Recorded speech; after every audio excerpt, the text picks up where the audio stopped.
Not that any of us are flying much these days, but airplanes aren't the only time we can be. Without the internet, what happens if the Wi-Fi goes out, or maybe you're like me and always space on your phone bill due date and get your data shut off for a few days almost every month? Well, fear not, today I bring you tidings in the form of 10 mobile games that you do not need the internet. Number 1. Go Rally. Input Wish released a brand new version of Go Rally that makes it work flawlessly on iOS. Once again, the most notable thing about this release is the support for wider screen devices. Otherwise, it's basically the exact same game, which is fine in Go Rally. You control a rally car from a top-down perspective as you fly down the street, skid over gravel, or even slide over ice. The whole game is about going fast, of course, but a lot of keeping your time low revolves around knowing and adjusting.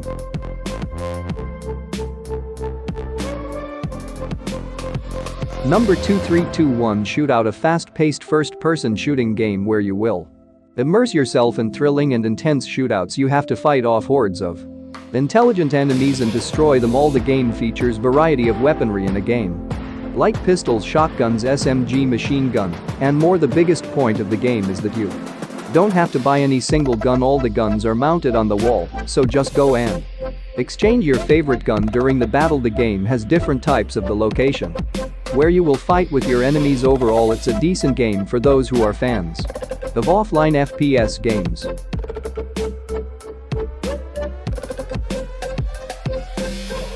Number 3. A Strange Place. A Strange Place is a first-person POV horror game where you were to solve a series of puzzles and use stealth in order to escape the house. When you start off the game, all you really know is that you've been locked in and imprisoned by a one-eyed monster. He hears every noise you make, and you must be careful not to drop anything. Once he hears you, he'll run to where you are, sneak up behind you and kill you.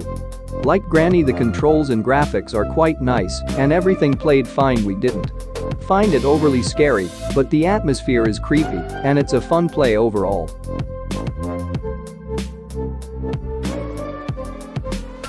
Number 4. Knights of Riddle. Knights of Riddle seems to follow along the same lines as Zelda or Final Fantasy, bringing back the classic hack-and-slash style gameplay alongside colorful graphics and fanciful music. There are quests and puzzles, as well as battles and storylines to experience. Also, the game features simple controls which are easily understandable. Knights of Riddle prides itself on being a gimmick-free experience, meaning there are no in-app purchases or invasive adverts. Overall, Knights of Riddle is a game worth playing for anyone. There are many surprises for you, especially the game's low size, which makes it even more impressive.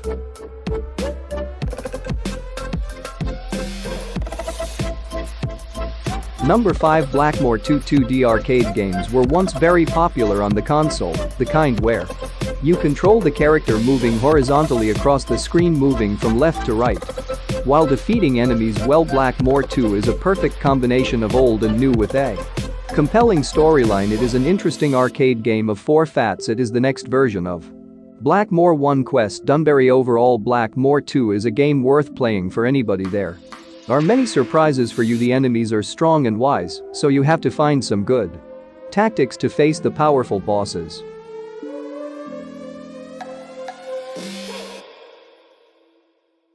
Number 6.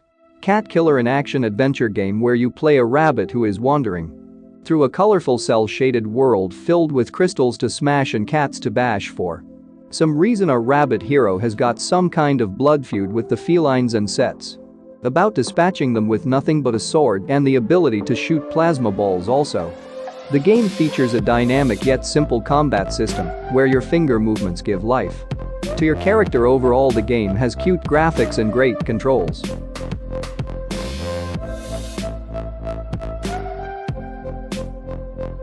Number 7. Dungeon Shooter. The Forgotten Temple. This is a fun FPS indie which is some features of RPG games. Dungeon Shooter lets you explore a dungeon-like temple which is infected with monsters and strange creatures. Your objective is simple: shoot them all. As you move forward, you will level up and collect equipment with many perks and utilities to help you throughout the game. The game is rich in content and has multiple game elements, including pets, artifacts, runes and guns. Their reasonable combination will make the battle fun and diverse.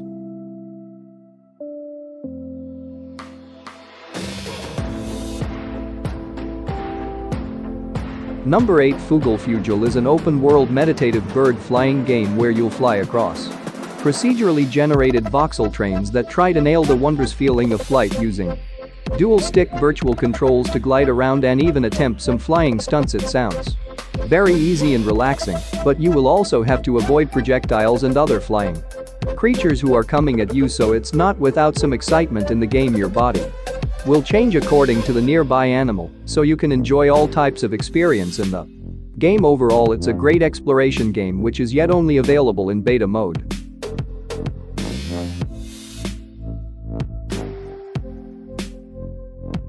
Number 9. Reset Earth. I don't know for sure, but I think this machine can tell us why I'm using it again. United Nations Environment Program has launched the Reset Earth with an important message. It is set in the year 2084 when the world has become a dystopian post-apocalyptic place where a virus has reduced life expectancy to less than 30 years. Sounds pretty scary, however, there is a very tiny sliver of hope in addition. Reset Earth features hand-drawn and retro graphics, and there are 4 gameplay stages, each of which takes players back to key moments in history. The game is also full of messages trying to tell players about the importance of protecting our environment and the ozone layer.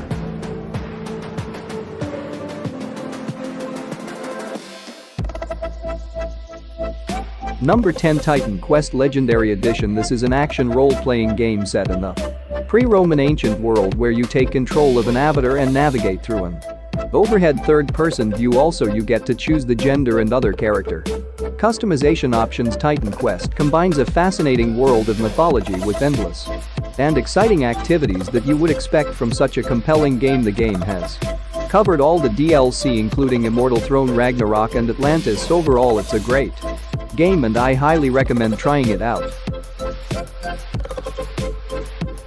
So now time to sign out. Subscribe the channels and support me.